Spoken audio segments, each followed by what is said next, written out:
para empezar. Esta de visita de trabajo. Sí, una combinación de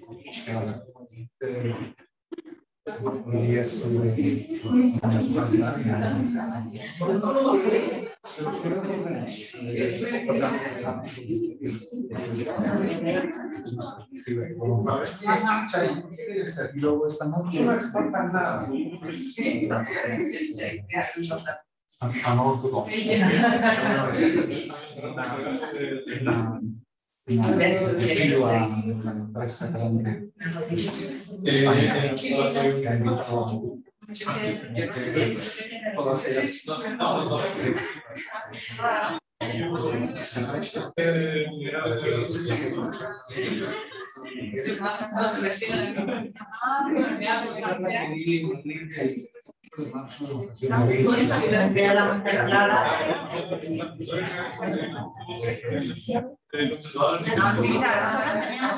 Tenemos académica que trabaja pero ahora es nuestra embajadora en Colombia. Pero los temas son las primeras. De hecho, ahora es un libro, el capítulo de ella en los de la mujer.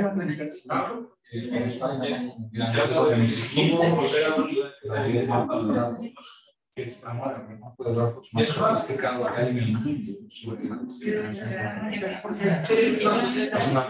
también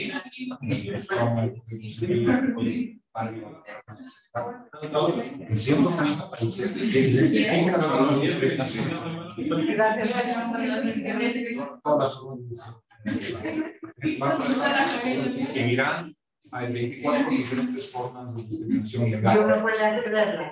Y uno sabe que el artículo 1123 del Código Civil dice que tú lees ese artículo, evidentemente es una discriminación contra la mujer. Entonces, se ha elaborado una prueba de la 190. Ah, mira, aquí tiene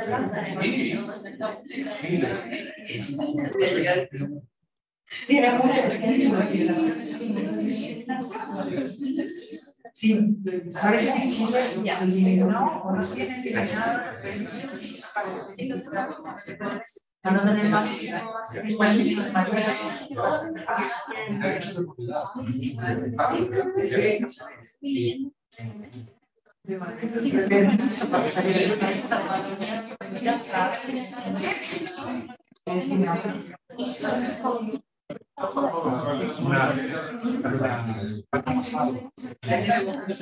una charla también en la casa de a un grupo de semanas y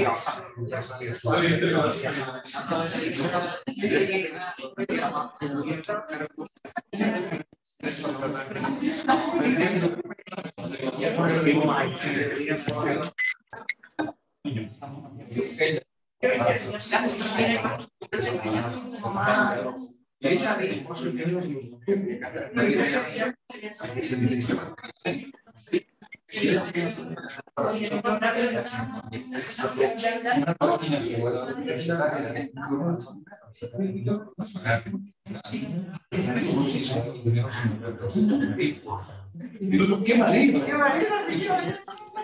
Efectivamente.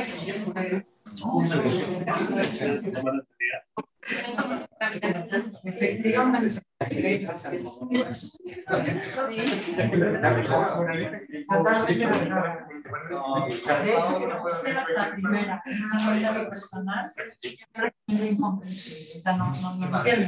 No entiendo.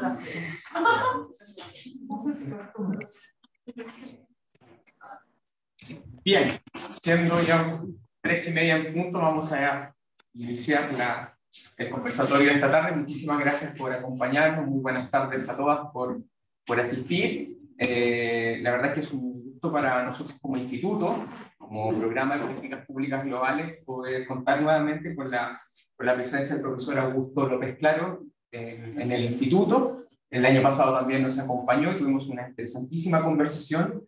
Durante esta jornada vamos a escuchar su presentación en torno a un tema tan importante como es la gobernanza económica en este mundo que se está intentando recuperar tras lo que fue la pandemia del COVID-19. El profesor López Claro tiene una dilatada trayectoria Él es graduado en Estadística y en Matemática por la Universidad de Cambridge, es doctor en Economía por la Universidad de Duke, ha trabajado en organizaciones internacionales, principalmente en el Banco Mundial, fue también durante la década representante residente del Fondo Monetario Internacional en la Federación de Rusia, fue economista jefe y director del programa de competitividad global del World Economic Forum, con sede en Ginebra. En esta instancia, además, fue editor del informe de competitividad mundial. Dentro del ámbito académico, fue profesor visitante en la Universidad de Georgetown entre los años 2018 y 2019. También fue profesor en sus primeros años como académico de la Universidad de Chile, del Departamento de Economía. Así que, la verdad, las cosas que también tiene un arraigo con nuestra universidad. Así que, Augusto, bienvenido. Muchísimas gracias por aceptar esta invitación y poder compartir con nuestros estudiantes un interesante tema. Muy bien, muy bien. Es un gusto estar con ustedes hoy día. Gracias por la invitación, Dorrea. Yo, digamos, soy economista. Empecé como matemático, pero después hice una transición a la economía y en la última década, tal vez un poco más, los últimos 15 años, he seguido muy de cerca temas de desarrollo económico, ¿ya? Cuestiones de pobreza, desigualdad, problemas de, digamos, de género. Y el COVID me ha hecho pensar mucho respecto de nuestro sistema económico. Entonces, lo que quiero compartir con ustedes hoy día un poco es qué tipo de ajustes tenemos que hacer a nuestro sistema económico a la luz de las lecciones que hemos aprendido como consecuencia del COVID, la pandemia y toda digamos, la crisis que eso ha precipitado. ¿Ya? Un poco esa es la idea. Y voy a tratar de economizar nuestro tiempo porque entiendo que queremos tener un periodo de preguntas, respuestas, de diálogo, ¿no? Entonces, voy a compartir con ustedes algunos datos interesantes sobre pobreza y desigualdad en los primeros 10-15 minutos de mi presentación y luego voy a plantear, digamos, algunas preguntas fundamentales un poco para estimular la conversación posteriormente. Entonces, si no les molesta, me voy a parar. Y, esto ya está, perdona. Los del Zoom ya ven esto. Sí. ¿Sí? Sí. Ya. ¿Es un problema para ellos si me paran? No es un problema.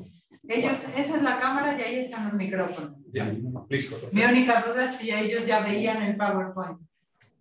Ya. Pero lo ven, ¿verdad? ¿Florencia ven el PowerPoint? Sí. Ya, Tomás dice que ok. Ya. Sí, se ve. Muy bien.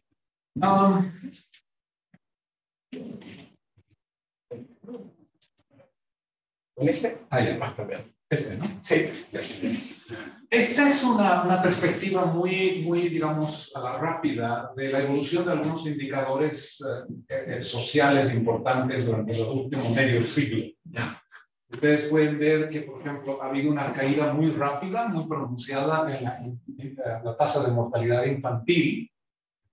Estas son cifras promedios, ¿no? Entonces, este número acá para el 2020 es digamos, representa la tasa de mortalidad infantil muy baja de Suecia y Noruega, pero también muy elevadas en muchos países de África, ¿cierto? Pero así todo, en promedio ha habido una gran mejora. Y otra que es muy sorprendente es la expectativa de vida media en el año 1960 era 52 años, y que hoy día es 72 años.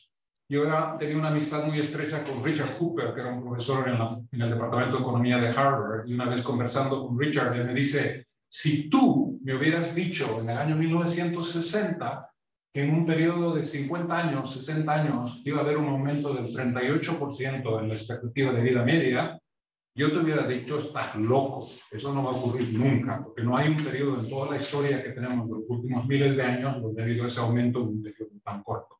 Pero ha ocurrido porque ha mejorado la salud, el crecimiento económico nos ha dado acceso a recursos que nos han permitido, digamos, limitar la incidencia de la desnutrición, etcétera, etcétera, etcétera, y eso es lo que ha ocurrido, ¿no? Y bueno, esta es la tasa de alfabetización. Hay un economista hindú muy interesante, ha hecho unas investigaciones tratando de contestar cuál era la tasa de alfabetización a fines del siglo XIX. ¿Ya? tenemos los datos, digamos, para ver periodos más recientes, ¿no? En el año 1960, un poco como 47% de la población del mundo sabía leer y escribir. Es notable. Más de la mitad de la población del mundo no sabía leer y escribir, ¿ya? Bueno, las estimaciones que ha hecho él, que a fines del siglo XIX, más del 90% de la población del mundo no sabía leer y escribir, ¿ya? Entonces, nuevamente, es un progreso importante, ¿ya? Estos son datos del Banco Mundial sobre digamos, la pobreza extrema. El Banco Mundial utiliza una línea de pobreza de $2.15 de ingreso por día, ¿ya? Y si el ingreso es por debajo de esa línea, entonces tú eres caracterizado como extremadamente pobre, ¿ya? Y de acuerdo a esta línea de pobreza, en el año 2015 había casi 800 millones de personas extremadamente pobres en el mundo, ¿ya? Pero si este gráfico yo lo hubiera hecho a partir de 1990, o sea, añadirle 15 años más, esta cifra estaría aquí arriba y sería casi 2.000 millones de dólares. Entonces, en el año 90, que no hace mucho tiempo, 2.000 millones de personas de la población del mundo, es una tercera parte de la población del mundo, era extremadamente pobre, ¿ya? Ahora, dos observaciones acá. Primero, ser extremadamente pobre es algo que tú no le desearías a tu peor enemigo, ¿ya? Es una línea tremendamente austera, ¿ya? Ser extremadamente pobre quiere decir que lo más probable es que tus niños son desnutridos, no tienes acceso a salud pública. Si tu marido pierde el trabajo, mañana tú no tienes no hay que comer, digamos, en la casa, ¿ya? No tienes acceso a la electricidad, a cosas básicas, digamos, que te permiten vivir una vida digna, con algo de dignidad, ¿ya? Entonces, tú puedes criticar al Banco Mundial y decirles, mira, esa línea de pobreza es demasiado austera, y esa es una crítica que yo he hecho, digamos, ¿no? Pero en todo caso, lo que ellos te van a decir es que, bueno, hemos hecho progresos, era 2.000 millones el año 90, bajó a 800 el año 2015, y lo que quiero enfatizar acá es que como consecuencia del COVID, por primera vez en 30 años, hubo un reversal, hubo un retroceso, hubo un aumento en el número de gente clasificada como extremadamente pobre. Y esto fue como consecuencia de las cuarentenas, el colapso de la economía, etcétera, etcétera, ¿no? Entonces, esa es la primera. Y la segunda observación es de que gran parte de este progreso desde acá hasta acá, en las vísperas del COVID, es la China, ¿ya? La China es un país grande, con una gran población, ha estado creciendo al 10% durante ese periodo de 30 años, y ellos son los que han sacado de la pobreza literalmente a cientos de millones de personas, ¿ya? Entonces, esta combinación de una línea de pobreza muy austera y parte del progreso atribuido a la China son dos observaciones importantes para no salir celebrar la caída esta, digamos, porque en África, por ejemplo, todavía hay una incidencia de pobreza muy grande. A ver, esto, el significado de este gráfico y el motivo por el cual quería compartirlos con ustedes es que como consecuencia del COVID y más recientemente la guerra en Ucrania y las implicaciones que eso ha tenido para el precio de los alimentos, los fertilizantes, etcétera, etcétera, el Banco Mundial ha concluido de que la meta del desarrollo sostenible número 1, que es la eliminación de la pobreza para el año 2030, no es alcanzable, no va a ocurrir, ¿ya? Las proyecciones que ellos hacen es que para el año 2030 vamos a estar acá, mientras que deberíamos haber estado acá, ¿ya? Entonces, esto es un poco lamentable, pero es una digamos, consecuencia directa del COVID, ¿ya? Esta es la concentración de la pobreza por zonas geográficas, pobreza extrema, $2.15. Y como ven ustedes, África subsahariana es digamos, 65% de la población de toda la pobreza en el mundo. Y esto es identificado por países: Nigeria, la República Democrática de Congo, Tanzania y así sucesivamente, ¿no? El otro gran bolsillo de pobreza extrema es la India, que es todo esto, ¿ya? Como es un país muy grande, es proporcionalmente más grande. De hecho, hay mucha más gente extremadamente pobre en la India que hay en Nigeria. Y luego tienes las otras regiones del mundo. Acá está Latinoamérica, Brasil es el país que tiene el mayor número de personas extremadamente pobres, ¿no? Y eso les da una visión un poco panorámica de la distribución de la pobreza del mundo, ¿no? Aquí quiero que se concentren en este gráfico. Este es muy, muy interesante, ¿ya? Hay una economista americana, se llama Nancy Birdsall, ¿ya? Una señora muy eminente. Yo la conozco de los años en los que yo trabajaba en Ginebra y nosotros la invitábamos para que venga a las reuniones anuales de Davos, del Foro Económico Mundial, y siempre la invitábamos porque una persona con una presencia y una preparación muy potente, ¿no? Y ella, que a propósito dio una charla en mi casa en Washington hace algunos años, ella dice lo siguiente: olvídense de $2.15, ¿ya? Esa es un nivel de pobreza desmoralizante y degradante, ¿ya? Entonces, tenemos que elegir una línea de pobreza que sea un poco más razonable, ¿ya? Entonces, ella elige $6.85, ¿ya? Y ella dice que si tu ingreso diario es $6.85, que eso son, digamos, multiplican eso por 300, te sale $2.000, ¿no? 6 por 3... 18, sí, $2.000 y pico, ¿ya? De ingreso anual por persona, ¿no? Ella hace una caracterización de la gente que tiene ese nivel de ingreso.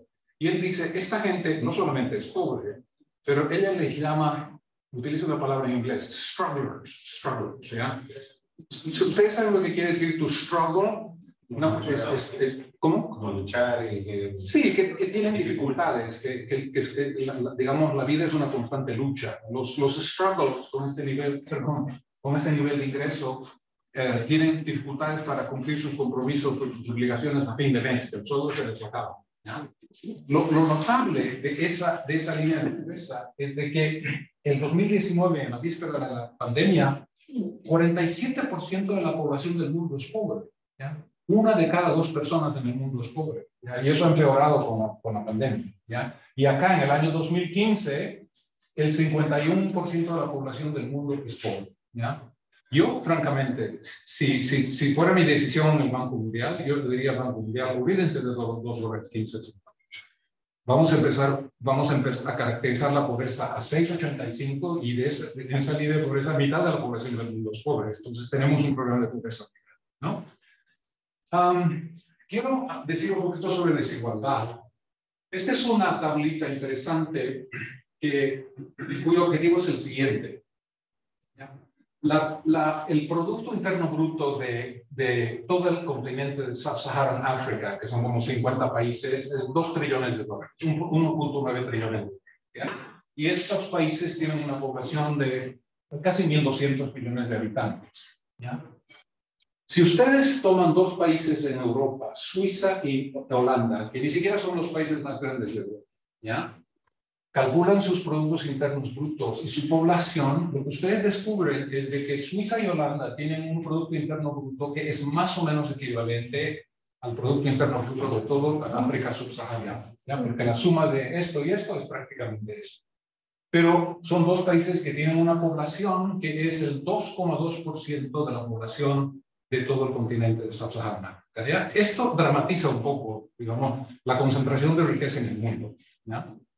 Y, en cierto modo, digamos, la distribución del ingreso, ¿no?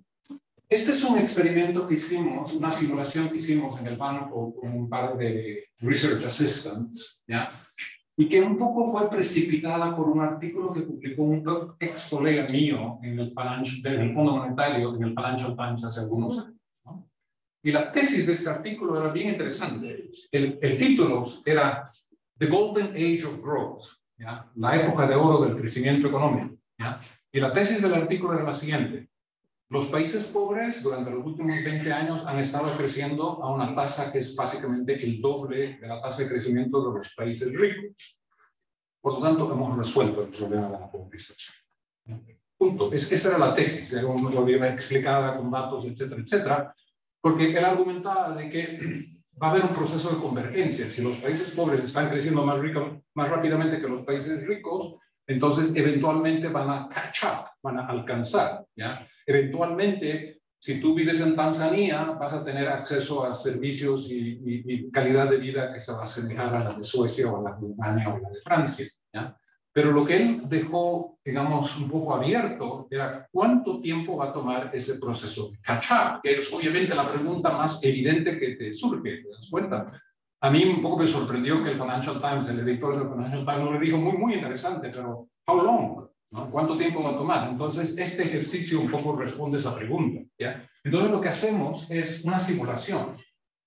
Nos vamos a concentrar en el escenario 1, ¿ya? Y vamos a tomar el caso de los países de altos ingresos que tienen un ingreso per cápita de $48,000, ¿ya? Aquí está España, aquí está Italia, Alemania, etcétera. Y el caso de los países pobres, ¿ya? Que tienen un ingreso per cápita de $705 por año.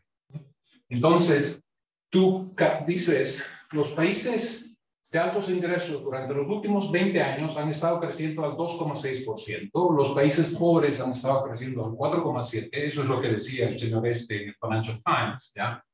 No es el doble, pero es casi el doble, ¿ya? Entonces, lo que tú haces es, dices, bueno, vamos a suponer de que esas tasas de crecimiento simplemente se extrapolan, ¿ya? O sea, asumes de que los países pobres siguen creciendo al 4,7, los países ricos siguen creciendo al 2,6, y entonces te preguntas, ¿cuándo va el ingreso per cápita a converger de los países pobres a los países ricos? ¿Ya?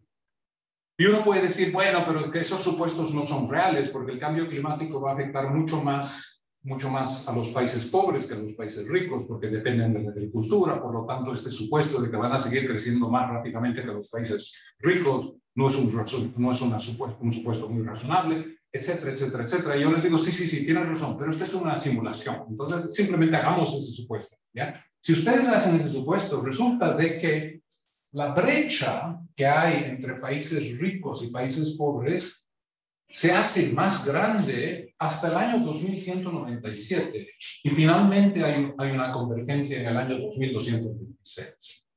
¿Ya? O sea que si yo soy el ministro de Finanzas de Tanzania, perdona, y tú eres mi secretaria ejecutiva, ¿ya?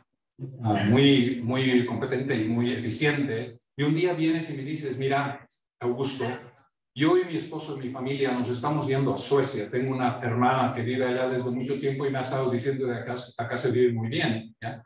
Yo te digo, no, ¿cómo te llamas? Micaela. Micaela.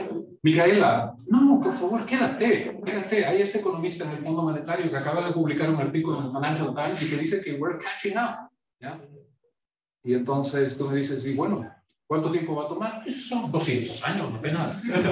Entonces no es un mensaje muy alentador. Tú eres una mujer, tal vez no eres economista, pero ves la realidad. Tienes la hermana en Suecia que te escribe y te dice, ven acá. ¿No? Es decir, acá se vive muy bien. Tenemos un gobierno que nos da toda una serie de protecciones y de beneficios, etcétera, etcétera, y basta. Y eso es un poco la migración que hay en el mundo. Muchas veces obedece a la percepción que la gente tiene de esto, ¿no? A ver, ¿qué vamos a ver acá? Esto es un gráfico que dice que la pandemia tuvo un efecto mucho más grande en el 40% más pobre de la distribución de ingresos que en el 60% más rico de la distribución de ingresos. Y esto tú lo puedes ver en varios países. Por ejemplo, en Ecuador, en Costa Rica, en el Perú, en Colombia, ¿ya? Pero también hay otros países. Acá esto debe ser Georgia, en Centro Asia, ¿no? La línea azul oscura es cómo cayó el ingreso del 40% más pobre de la población con relación al resto de la población. Entonces, la pandemia tuvo un impacto mucho más fuerte en la gente más pobre que en la gente más rica, ¿no? Y luego esta es el coeficiente de Gini, que es un indicador de la distribución de ingreso, que es un nivel elevadísimo, ¿ya? Un Gini de 69, 70, digamos, es realmente escandaloso, ¿ya? Pero lo que se vio desde que entre los años 1990 y 2020, el principio de la pandemia, hubo una caída en el Gini, o sea, hubo una mejora de la distribución de ingreso a nivel global. Es todavía un nivel muy elevado, pero durante la pandemia nuevamente hubo un reversal,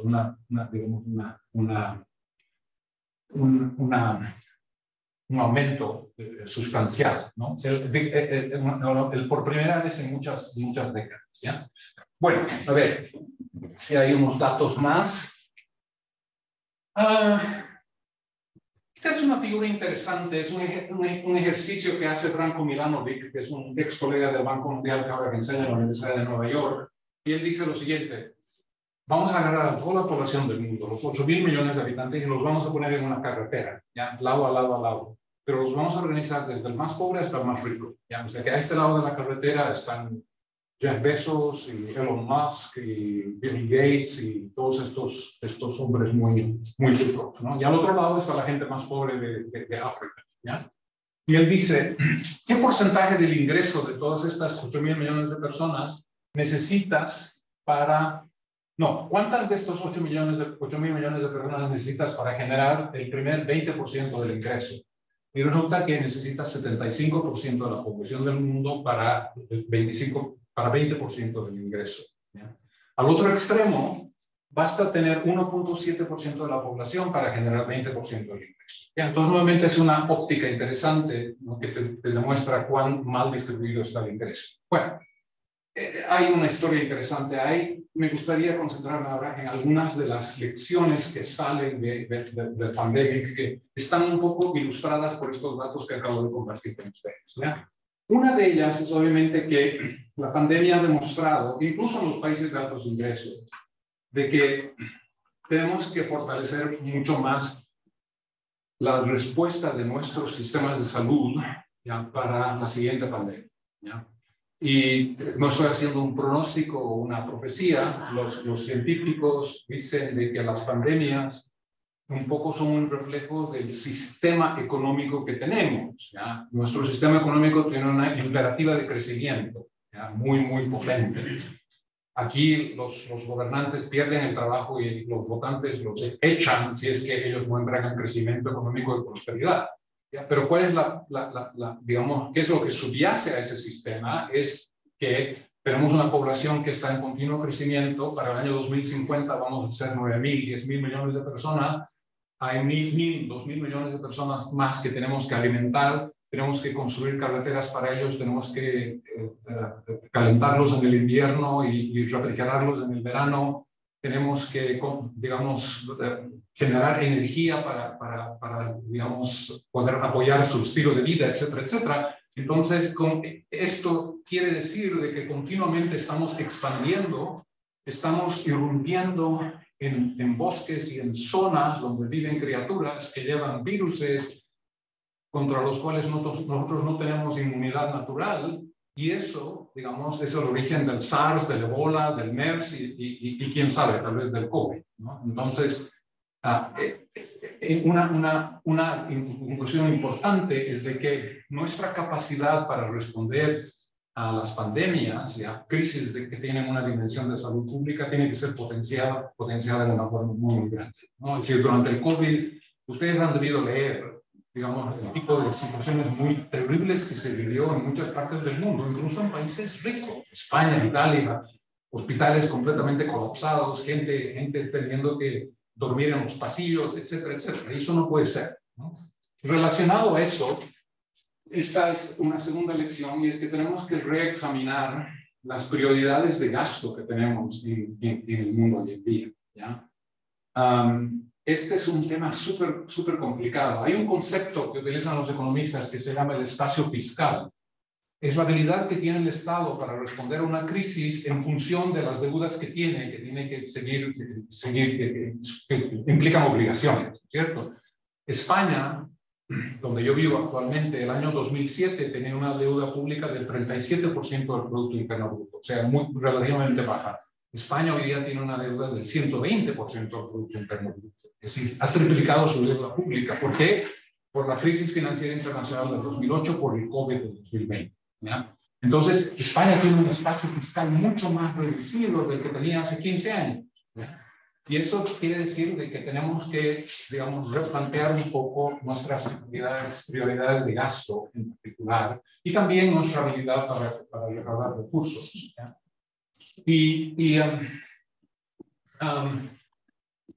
Este es un tema, pareciera no muy, digamos, no muy del momento, pero es un problema serio, un problema muy, muy serio, y es un problema serio en Latinoamérica en particular, porque Estados Unidos tiene una gran capacidad de responder a crisis como el COVID, porque Estados Unidos emite dólares, ¿ya? Y porque el dólar al final del día es prácticamente la moneda de la economía global, por el momento. ¿Ya? Tal vez no va a ser siempre, por el momento lo es. En cambio, un país como Chile, ¿ya? Tiene una capacidad de financiar una situación crítica mucho más reducida. Y eso que Chile está en una situación relativamente ventajosa con el resto de Latinoamérica, porque es un país que ha tenido una historia fiscal bastante buena, tiene niveles de endeudamiento público relativamente bajos, tiene un fondo de estabilización del cobre, etcétera, etcétera. O sea, que tiene colchones importantes, ¿no? Pero un país como Argentina, olvídate. Brasil, olvídate. México, no tanto, pero no vamos a hablar de Venezuela, ¿ya? Entonces la región en general tiene digamos, muchas vulnerabilidades por este lado. Hay un debate muy interesante sobre Universal Basic Income. ¿Cómo se dice Universal Basic Income en español? Ingreso básico. Renta mínima básica. O renta mínima universal, ¿ya? Y yo escribí un artículo el año pasado, tal vez hace un año y medio, ¿no? En el que decía, muchos de los críticos de esto le dicen, sí, está bien en principio, digamos, a mí me gusta la idea, pero es una idea un poco utópica, porque simplemente nunca vamos a tener la capacidad de financiamiento para dar este beneficio a toda la población, ¿ya?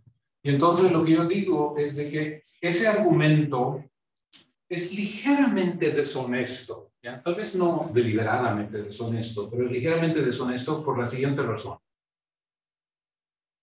Que la gente que te dice que this is something that we cannot afford, ¿ya? Es algo que simplemente no tenemos los recursos para financiarlo.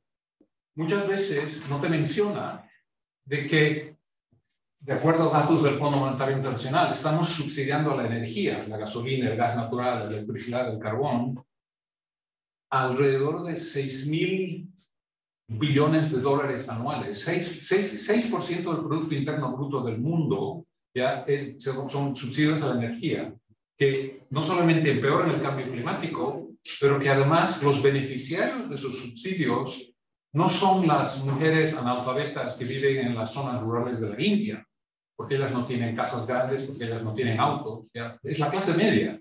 Entonces, son subsidios que son regresivos, empeoran la distribución del ingreso a nivel global. O sea que es una política pública pésima, ¿ya? Entonces, lo que yo decía en el artículo es de que tengamos un debate honesto sobre este tema, donde nada es una vaca sagrada, como se dice. Si tú eliminas los subsidios a la energía, por una parte, y luego, digamos, creas un sistema de seguridad colectiva que no necesite que todos los países tengan sus ejércitos, sus armadas, sus fuerzas aéreas, que no tengamos que sobregastar en defensa porque no hay seguridad colectiva. Entonces ahí tú tienes dos fuentes de ingresos trillonarios, ¿no?, que podrían cambiar el debate respecto al Universal Basic Income, ¿ya? Luego, acá otra lección es de que tenemos que ser mucho más conscientes de las debilidades institucionales que tenemos a nivel global, ¿ya? Ayer era domingo, ¿ya? Y fui a visitar el Templo Bahá'í en Peñalolén. No sé si ustedes han ido, una arquitectura muy interesante, ¿no? Pero el jefe de la comunidad Bahá'í en el año 1931 dijo algo que es muy interesante, que yo creo que es muy relevante a esta pregunta. Y él dijo, el problema del mundo hoy en día, este es 1931, es lo peor de la Gran Depresión, ¿ya? Hay mucho desempleo, mucho descontento, inestabilidad social, digamos, huelgas, conflicto, etcétera, etcétera. Y él dice, el problema que enfrentamos hoy en día es de que no hemos sabido adaptar nuestras instituciones a las demandas de un mundo en continuo cambio y transformación, ¿ya?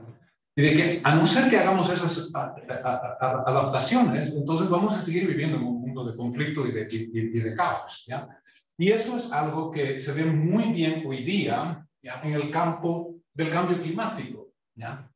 Tenemos un esquema, un sistema para lidiar con el cambio climático, ¿ya?, pero que no está funcionando. Es un fracaso completo y total, ¿ya? En el año 2015, 175 países se reúnen en París y dicen, sí, este es un problema serio, tenemos que hacer algo al respecto.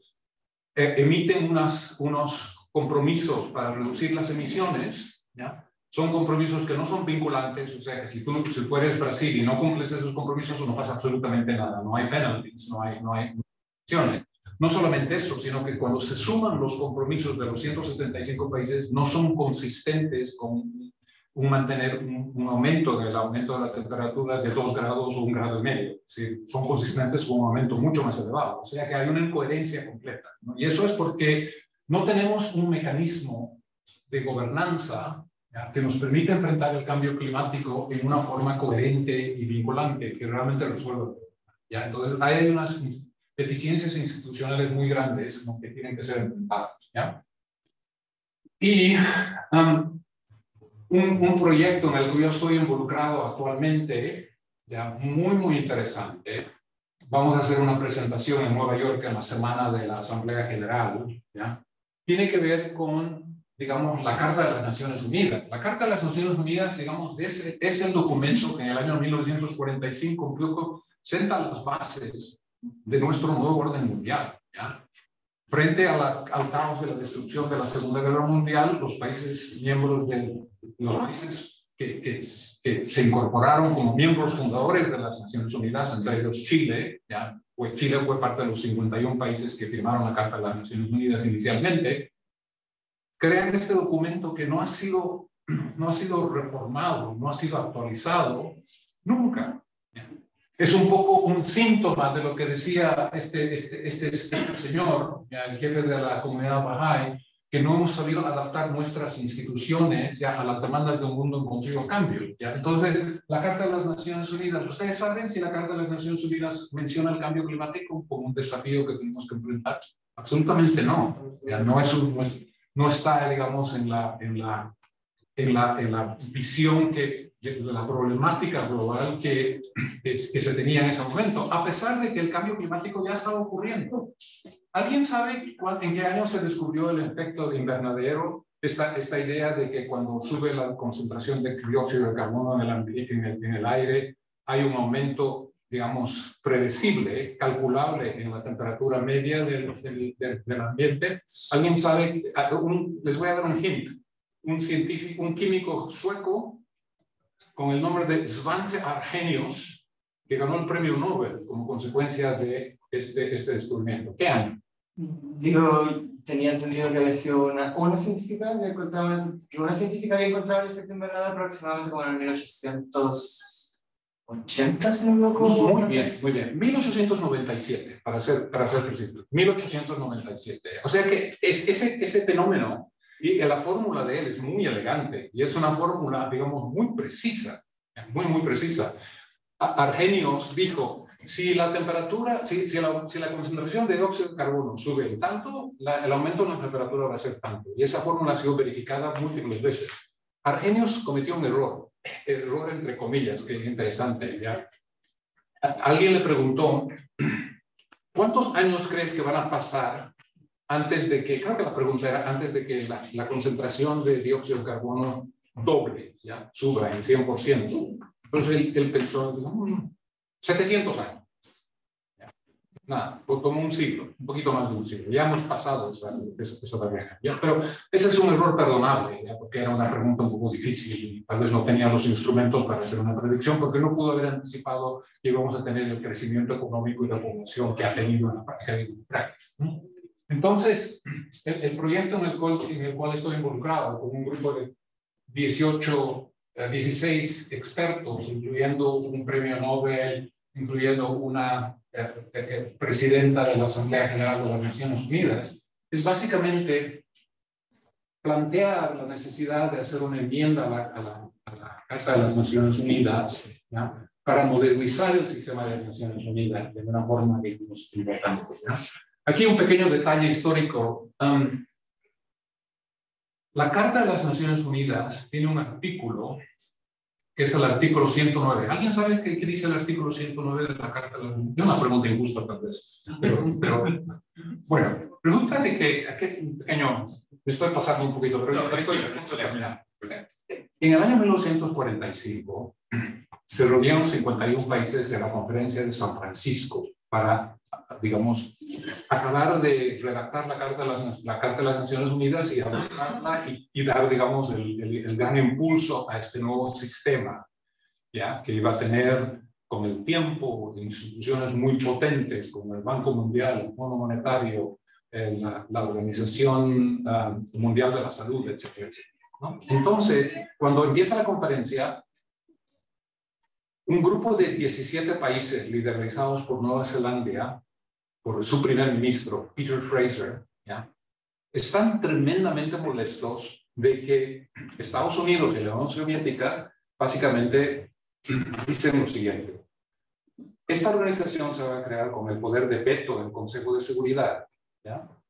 Y si a ustedes no les gusta el poder de veto, que ellos dijeron no nos gusta para nada porque es digamos, una práctica antidemocrática, Estados Unidos y la Unión Soviética les dicen entonces no hay Naciones Unidas, ¿ya? Se crean las Naciones Unidas con el poder de veto que en la práctica eximen a los miembros permanentes del Consejo de Seguridad de los principios de la Carta de las Naciones Unidas, ¿ya? Es decir, hay una ironía ahí, ¿ya?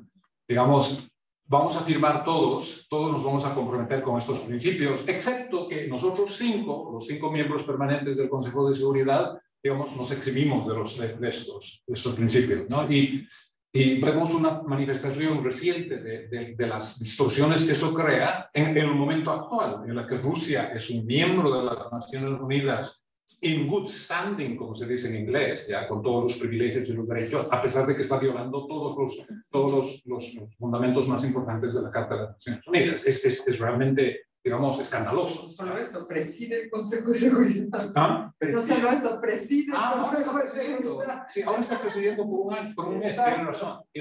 Entonces, para aplacar la rabia y el outrage, no sé cómo se dice outrage, la ira de Fraser, de Nueva Zelanda, México y 17 otros países, entonces, como gran concesión, Estados Unidos, la Unión Soviética, los ingleses, que en esa época eran todavía un país poderoso porque era el Commonwealth, la mancomunidad, incluía la India, África, etc. Entonces ellos dicen, mira, vamos a incluir un artículo en la Carta de las Naciones Unidas, el llamado artículo 109, que es casi al final, literalmente en la última página de la carta, que dice lo siguiente, que en un plazo de 10 años vamos a tener una conferencia en la cual vamos a abrir la posibilidad de revisar la carta en función de lo que puede haber ocurrido entre tanto. O sea, que introduce la idea de que la carta es revisable y puede ser adaptada a las necesidades de un mundo cambiante, ¿ya?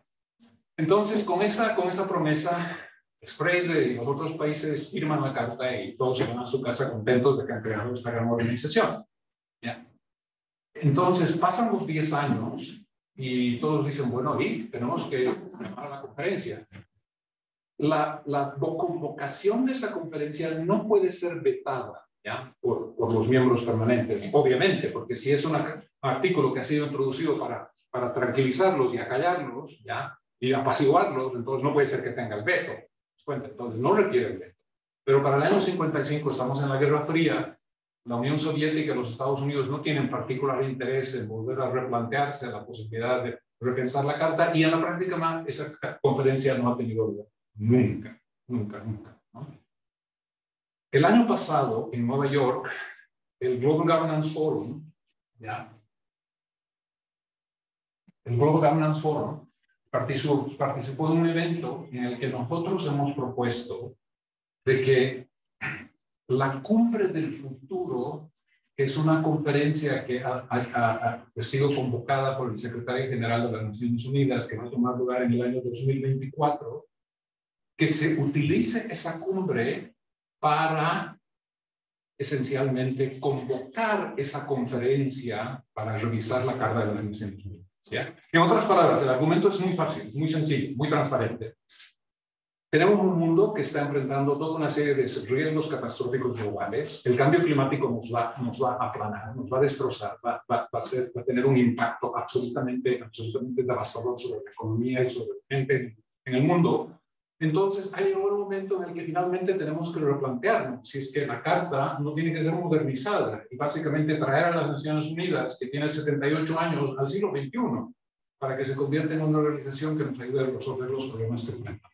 Entonces, esa propuesta está en consideración.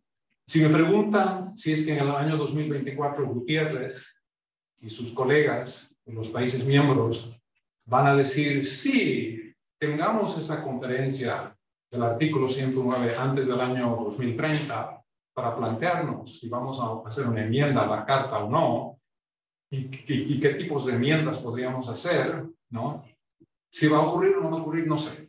Mi esperanza es de que ocurra, porque es un momento muy crítico, pero, digamos, hay mucha inercia política y digamos, no voy a apostar con ustedes, ¿ya? No les voy a pronosticar de que si Reto Batea me invita de aquí a un año, voy a poder decir, va a haber digamos, en la cumbre del futuro, en la agenda está digamos, la posible revisión de la Carta.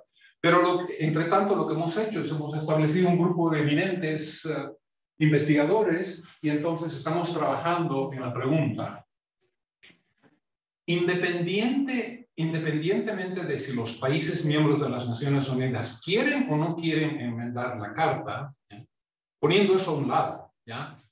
Abstrayéndonos del contexto político, porque tú me podrías decir, no, los rusos nunca, a los rusos les encantan las Naciones Unidas en su estructura actual, porque aunque es un país medio manejado por una mafia criminal, tienen veto en el Consejo de Seguridad, ¿ya? Entonces tú me podrías decir, nunca, no va a ocurrir nunca, ¿ya? Y entonces mi respuesta a tú es, me estoy abstrayendo de esa realidad política y simplemente estoy viendo, digamos, en los méritos, cuál es el tipo de cambios que nos gustaría hacer a la Carta para movilizar las Naciones Unidas. Y esa es una pregunta legítima. Si quieres, puedes decir, es un juego intelectual, ¿ya? Tiene digamos, un contenido intelectual muy potente y entonces estamos trabajando en eso, ¿no? Bueno, me callo ahora para que tengamos una...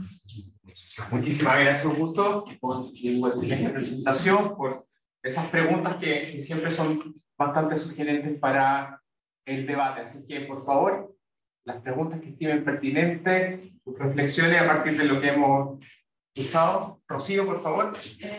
Bueno, muchas gracias por su exposición primero. Me gustaría consultar sobre este último punto que menciona, si es que pudiera profundizar en su perspectiva sobre qué aspectos de la Carta de Naciones Unidas deberían ser modificados. Se asume que primeramente la posibilidad de veto del Consejo de Seguridad de los Miembros Permanentes debe ser algo que debe ser revisado, pero ¿qué otros elementos cree usted, además de, por ejemplo, sumar el elemento de la crisis climática, podrían ser beneficiosos para resolver al final los problemas globales? Ya. Mira, ya hemos desarrollado muchas ideas, ¿ya? Y este proyecto tiene, digamos, varias etapas, ¿ya? Digamos, porque no es secreto, te voy a decir cuál es la primera etapa, ¿ya? Y es de que estamos elaborando un documento que lo vamos a lanzar en septiembre, en la semana de la Asamblea General, en la que vamos a presentar el caso, ¿ya? Digamos, los argumentos, ¿ya? Para hacer un review. No solamente para tener la conferencia, pero más allá de la conferencia, para hacer un review de la Carta, ¿ya? Ahora, muy bien, ¿cuáles son algunas de las reformas que se podrían contemplar? ¿Ya? Te voy a dar 2 o 3 ejemplos. ¿Ya? Es una pregunta muy amplia, obviamente, y no quiero gastar los siguientes 20 minutos porque él se va a enojar. Pero mira, cuando en el año 1944 hubo una conferencia de las Naciones Unidas digamos, se llamaba The United Nations Monetary and Financial Conference, ¿ya? No se la conoce con ese nombre hoy día, se la conoce como la conferencia de Bretton Woods, ¿ya? Que fue la conferencia que creó el Fondo Monetario y el Banco Mundial. Cuando se reunieron los representantes de los 48 países que fueron los miembros fundadores de estas organizaciones, incluyendo los soviéticos, ellos tuvieron una delegación en Bretton Woods, ¿ya?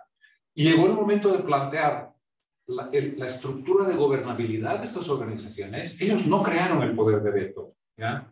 No dijeron, todos vamos a tener un veto, excepto que yo, Estados Unidos, y yo, Unión Soviética, si no nos gusta algo, vetamos. No. Ellos simplemente desarrollaron un sistema donde todos los países, en función de unos indicadores económicos, el tamaño del PIB y otras cosas, los flujos comerciales, tenían un poder de voto, ¿ya?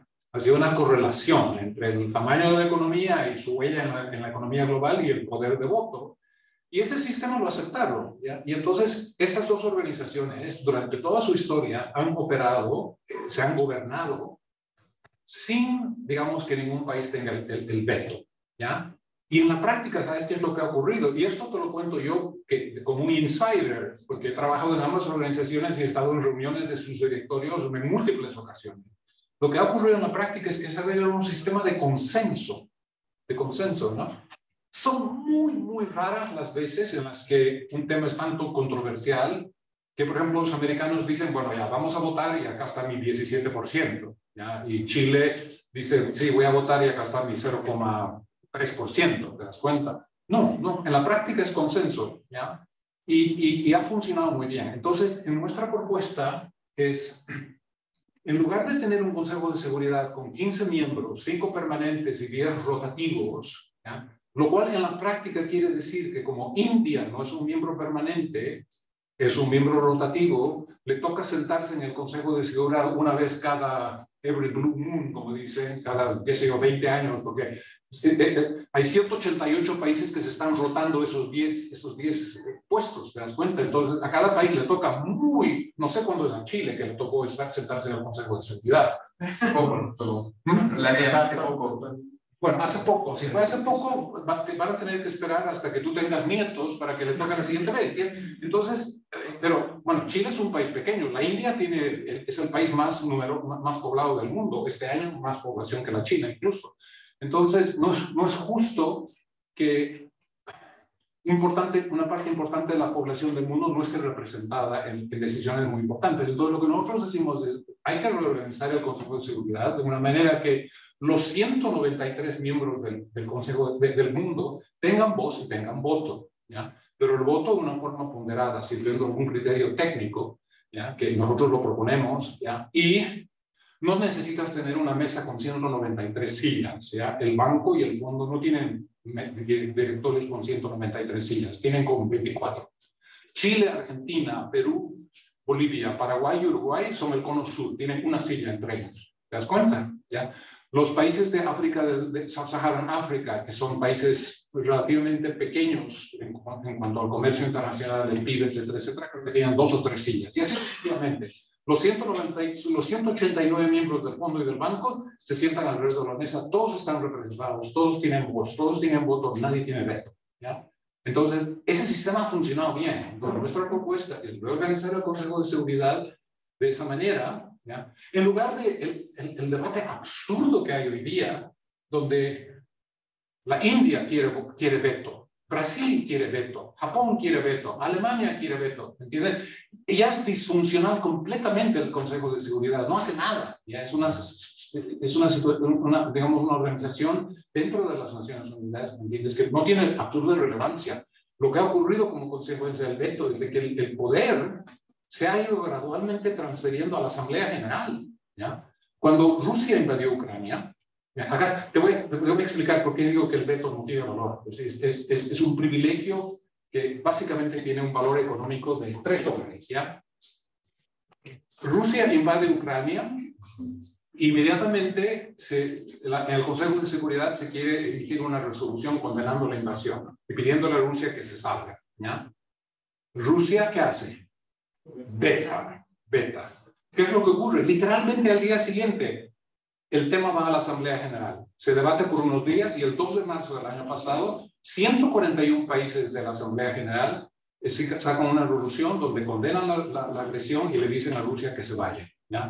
Obviamente no pasa nada, ¿ya? No pasa nada, pero Rusia pierde un poco, digamos, credibilidad y su veto no le sirve para nada. Es más, y esto es lo importante, como la Asamblea General no puede dar una fuerza vinculante a su resolución, ¿ya? Entonces lo que ocurre es de que la OTAN y otros países no miembros de la OTAN, pero que están muy preocupados por la invasión, inmediatamente comienzan a apoyar y dar armamento y dar ayuda económica a Ucrania para que Ucrania se defienda contra la invasión rusa. Entonces Rusia igual ha sufrido las consecuencias de su agresión. Y lo que va a ocurrir es de que entonces el Consejo de Seguridad se está haciendo cada vez más marginal, más, digamos, sí, yo Rusia tengo veto, pero el veto no sirve para nada, ¿ya? Porque no impide que igual me den paliza como le están dando ahora durante el último año, ¿te das cuenta? ¿Ya? Entonces no tiene sentido. Nuestra propuesta yo creo que es mucho más coherente, más inteligente, ¿no? El artículo 43 de la Carta de las Naciones Unidas es un artículo que vislumbró la introducción de la seguridad colectiva, ¿ya? Léanlo, es bien interesante, es cortito, todos los artículos de la Carta de las Naciones Unidas son cortitos, ¿ya? Pero básicamente el artículo 43 dice, los países miembros de las Naciones Unidas van a entregar al Consejo de Seguridad armamento, militares y todos los instrumentos que sean necesarios para mantener la paz y la seguridad, ¿ya? Esa es seguridad colectiva, ¿ya? No se ha implementado nunca, es una letra muerta, ¿ya? Entonces hay que revitalizar eso. Digamos, existe una base legal para la intervención armada por parte de las Naciones Unidas, solamente que no se ha implementado nunca porque no se han creado los instrumentos necesarios, ¿no? Es un tema amplio, ¿ya? Pero digamos de que hay artículos en la Carta de las Naciones Unidas que se refieren a los países enemigos, como Alemania. Alemania es el contribuidor, el tercer contribuidor más importante al presupuesto de las Naciones Unidas, ¿ya? Cuarto, perdón, Estados Unidos, China, Japón, Alemania, cuarto, ¿ya? Es decir, digamos, la Carta los identifica como países enemigos todavía, ¿entendés? Entonces, ahí está, una enmienda muy sencilla, muy no controversial, saca eso, ¿ya? La Constitución de Estados Unidos, ¿alguien sabe cuántas veces ha sido enmendada la Constitución de Estados Unidos? 27 veces. 27 veces. La última vez el año 1992. ¿Ya? ¿Por qué? Porque en la Constitución original, ¿quiénes podían votar en Estados Unidos? Los hombres blancos. Exactamente. Los hombres blancos. ¿Ya? En el año 1920, por primera vez, se dio el poder de voto a las mujeres, ¿ya? Entonces, nadie cuestiona la necesidad de que estos digamos, instrumentos, ¿ya? Que dan un impulso a una nueva era en la vida y en la evolución de un país, como la Constitución de Estados Unidos del año 1787, hoy en día nadie duda de que ese documento tiene que irse adaptando, ¿cierto? A las necesidades de un mundo en continuo cambio, como dijo el señor jefe de la comunidad bahá'í en el año 1931. Pero cuando se trata de las Naciones Unidas, hacemos una excepción. Es, no. Han pasado 78 años, la organización es crecientemente irrelevante, ¿ya? Ciertamente en el terreno de la paz y la seguridad no cuenta para nada, ¿ya? Y no es simplemente la historia, es lo que se nos viene por adelante, ¿ya? A ver, ¿quiénes de ustedes, les voy a forzar a hacer un voto, a levantar la mano o no, ¿ya?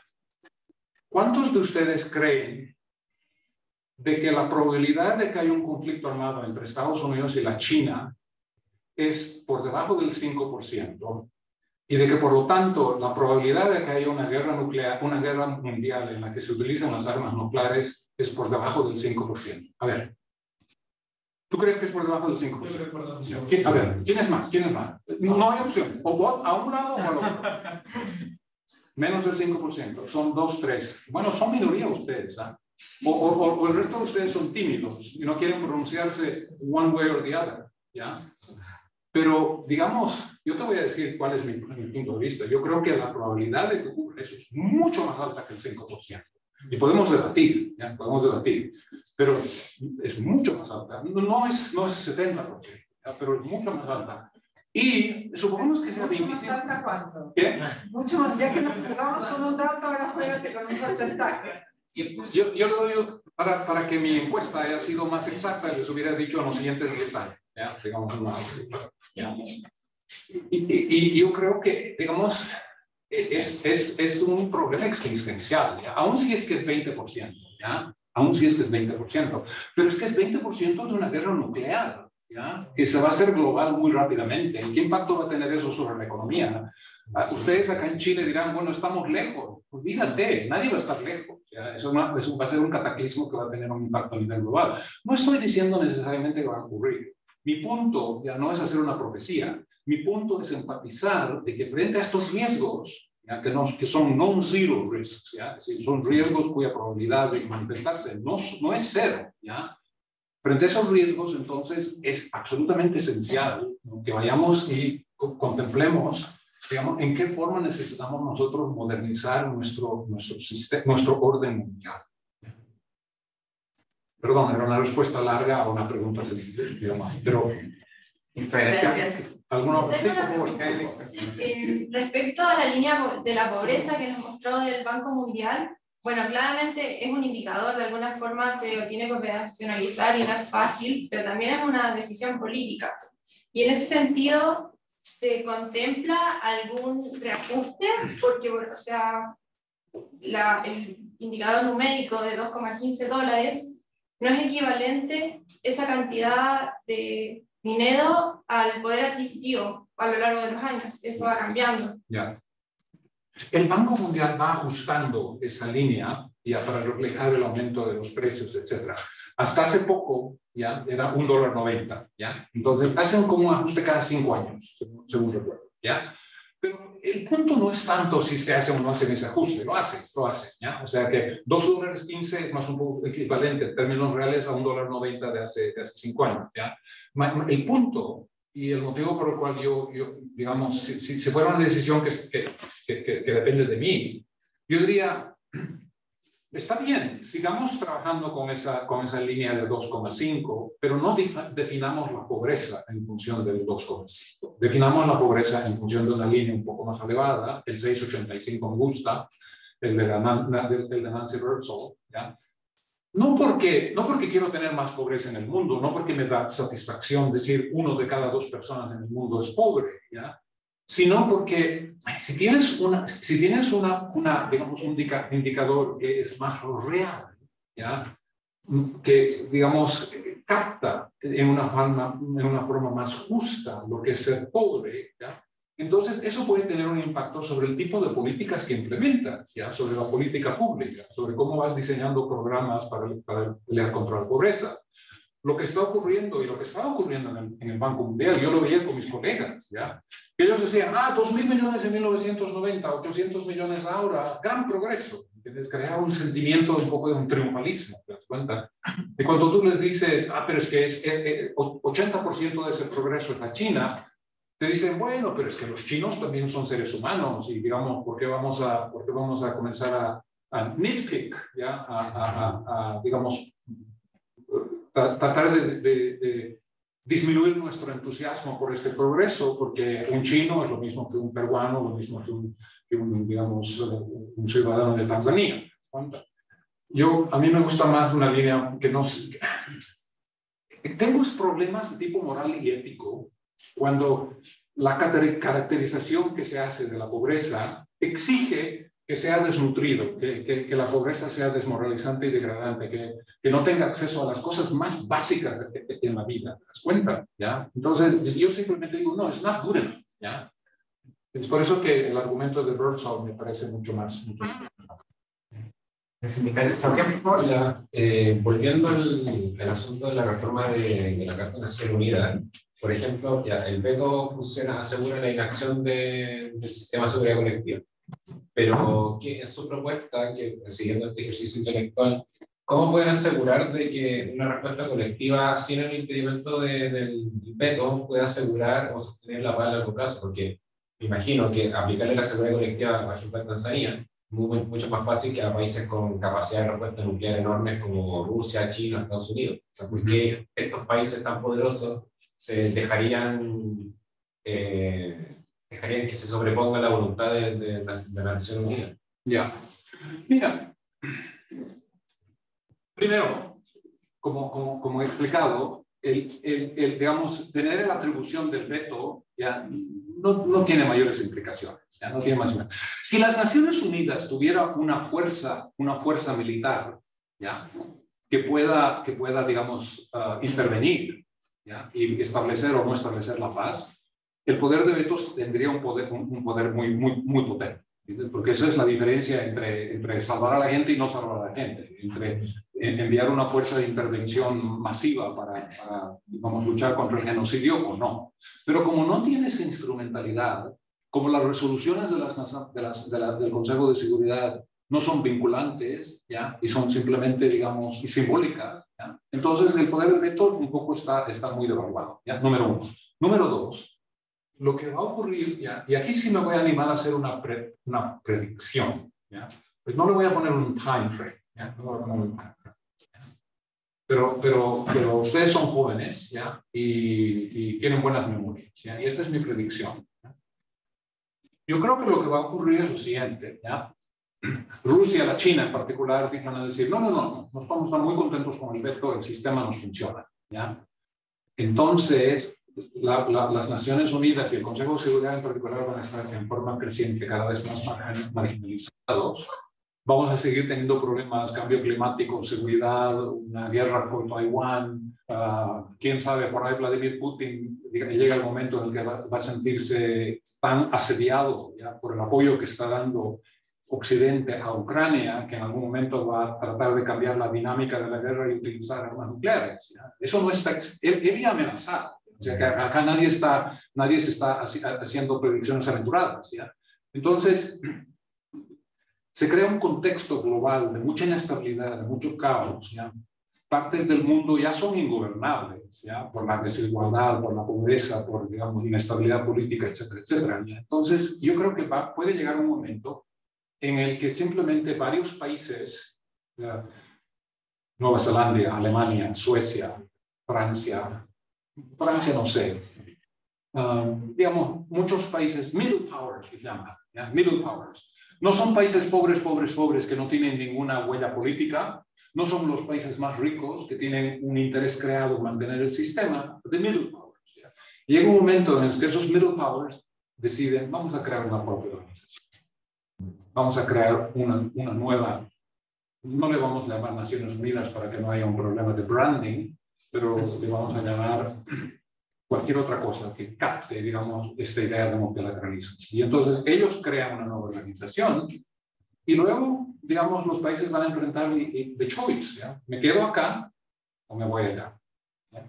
Eso ya ocurrió un poquito con la Liga de las Naciones y las Naciones Unidas. La Liga de las Naciones desapareció, colapsó y lo que nació en su lugar fue las Naciones Unidas, ¿ya? Con algunas mejoras con relación a la Liga. En la Liga todos los países tenían el poder de veto. Todos los miembros de la Liga de las Naciones tenían el poder de veto. Las Naciones Unidas en una forma, digamos, como una mejora, una reforma, solamente se dio el poder de veto a cuatro países originalmente. Y los franceses, que tienen unos diplomáticos muy hábiles, de alguna manera se incorporaron en la conferencia en San Francisco como la quinta potencia. Renata, por favor. Hablamos actualmente como del mundo post-COVID, post-pandemia, pero en el mundo pre-pandemia, ¿qué tanta esperanza había, por ejemplo, para cumplir con la Agenda 2030? Teniendo en cuenta todos los mecanismos que usted mencionó, como la realidad institucional. Ya. Mira, como te dije, la primera meta del desarrollo sostenible no se va a cumplir. La quinta, que es una que está muy cerca a mi corazón, porque yo he hecho mucho trabajo en temas de igualdad de género. Esta noche estoy dando una charla a un grupo de empresarias chilenas para hablar sobre el rol de la mujer en la paz y la seguridad. Y mi tesis, el argumento que voy a presentar, no sé si lo van a aceptar o no, pero yo tengo datos para corroborarlo, es de que en el mundo no hay paz y seguridad mientras la mujer siga siendo marginalizada en la toma de decisiones a nivel político y económico, ¿ya? Pero, digamos, la quinta es meta del desarrollo sostenible, que tiene que ver con, digamos, la igualdad de género. Tampoco lo vamos a lograr. Es decir, hay, digamos, múltiples formas de discriminación contra la mujer. Es una epidemia en todas partes del mundo. Y se ha hecho progreso, es cierto, pero el nivel actual de discriminación activa es terrible. Mira lo que ocurrió en Irán. ¿Ya? En Irán, digamos, a cientos de niñas, de jovenzuelas, las han matado simplemente porque han tenido la osadía de sacarse el velo, ¿ya? Y en el Banco Mundial, uno de los equipos que yo dirigía ha elaborado un banco de datos que es lo más sofisticado que hay en cuanto a discriminación contra la mujer en 190 países del mundo, ¿ya? De ese banco de datos, nosotros te podemos decir cuáles son las 24 formas diferentes de discriminación que hay en la legislación iraní contra las mujeres. Te las identificamos letra por letra. Este artículo del Código Civil dice lo siguiente: tú lees ese artículo y la única respuesta, la única reacción que puedes tener a la lectura de ese artículo es decir, esto hace de las mujeres ciudadanas de segunda categoría, ¿ya? Entonces, hay digamos, Chile. En este banco de datos, Chile es uno de los peores países de Latinoamérica, lo cual es sorprendente, ¿ya? Pero, digamos, hay discriminación muy explícita contra la mujer, especialmente en el terreno de derechos de propiedad, ¿ya? Acá, que es un poco incoherente con el estatus de Chile como un miembro de la OECD desde el año 2010, etcétera, etcétera, ¿ya? O sea que no se va a cumplir la meta de la quinta meta, ¿ya? Ahora, esto no quiere decir que no debemos seguir haciendo esfuerzo, ¿ya? De que no tenemos que seguir luchando, etcétera, etcétera, ¿ya? Pero, como siempre, hay mucha inercia, hay falta de voluntad política, todo lo que tiene que ver con cuestiones de gestión del medio ambiente, cambio climático, etcétera, agua, de que está en las 17 metas, tampoco lo vamos a lograr.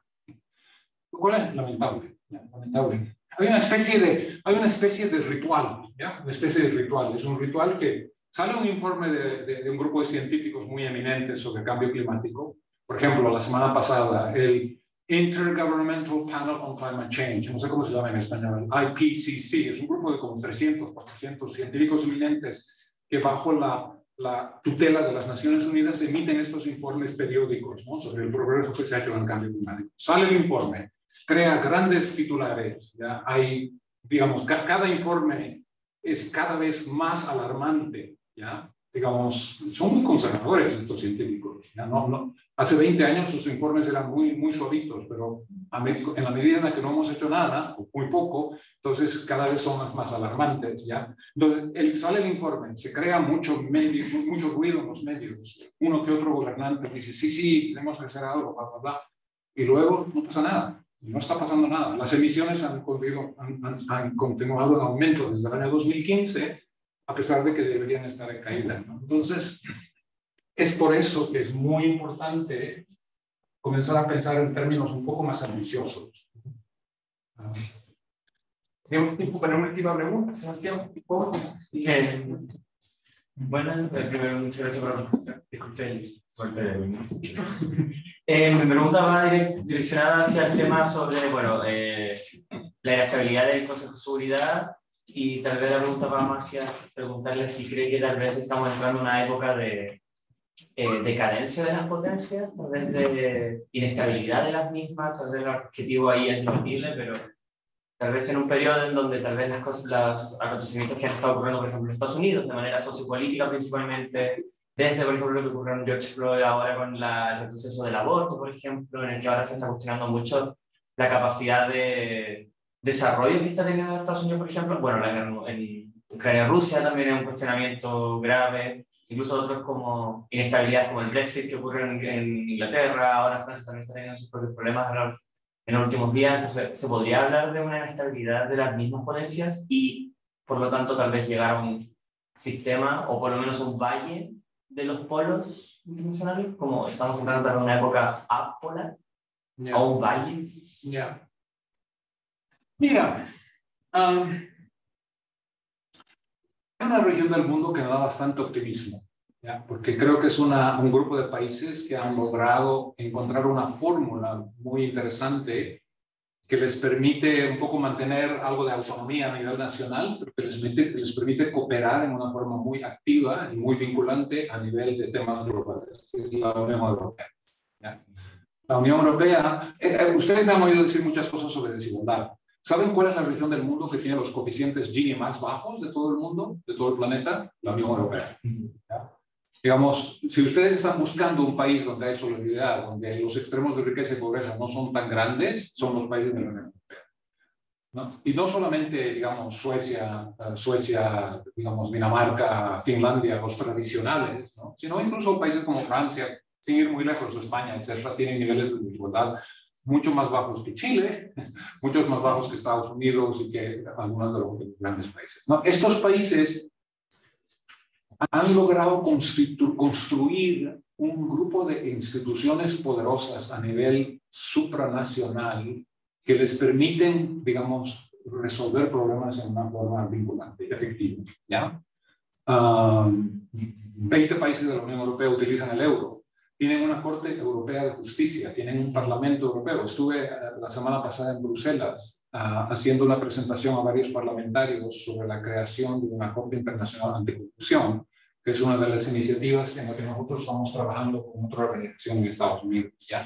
Entonces, ellos han encontrado una fórmula muy interesante de fortalecer la cooperación internacional y en una forma que les permita resolver problemas, digamos, a nivel regional, ¿ya? Yo creo que esa es una fórmula muy interesante. Yo lamento que en Latinoamérica no tengamos el liderazgo político que nos permita, digamos, hacer eso a nivel de Latinoamérica, ¿ya? Es lamentable. Tenemos una región que se está quedando atrás, ¿ya? Nos estamos quedando atrás con relación a Asia, nos estamos quedando atrás con relación a Europa Oriental, a Europa Central, países que eran parte de la órbita soviética hace 30 años, que hoy en día están, pero siglos por encima de Venezuela, Perú, Bolivia, digamos, algunos de los países más retrasados de la región. Y eso es porque hablamos sobre integración, ¿ya? Pero no hemos tomado las decisiones de construir las instituciones que apoyen desde un punto de vista legal ese proceso de integración política, económica, etc., ¿no? Pero me alienta la experiencia de la Unión Europea, porque esto yo creo que es una indicación de la dirección en la cual va a ir el mundo, ¿ya? Yo creo que eventualmente vamos a tener algún sistema de gobierno mundial federado, ¿ya? No en 10 años, no en 20 años, estoy hablando muy de largo plazo, ¿ya? Pero yo creo que Europa va a demostrar, y Europa va a crecer. De aquí a 20 años Europa no van a ser 27, van a ser 35, ¿ya?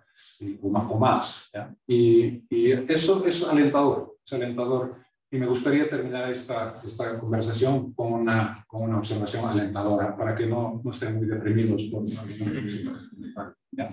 Gracias, ¿no? Augusto, muchísimas gracias.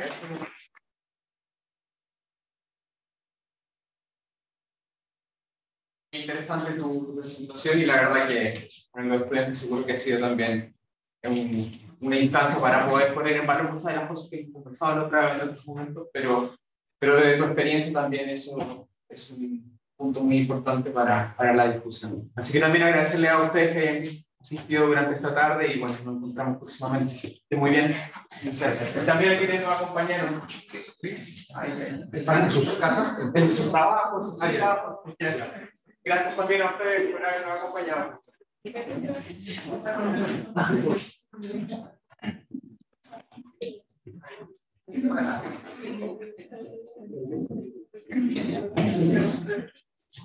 Voy a aprovechar que tenemos conexión para pedir la última.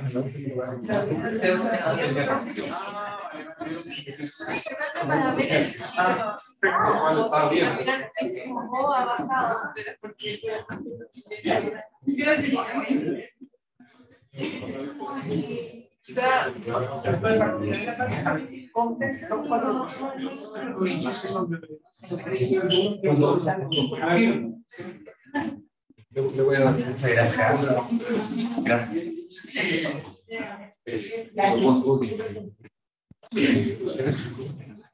¿Cómo crees? ¿Cómo se va a quedar?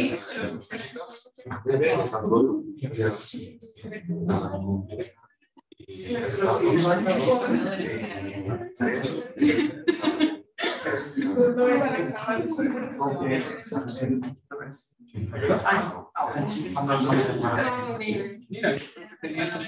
para pero voy a decir la vida.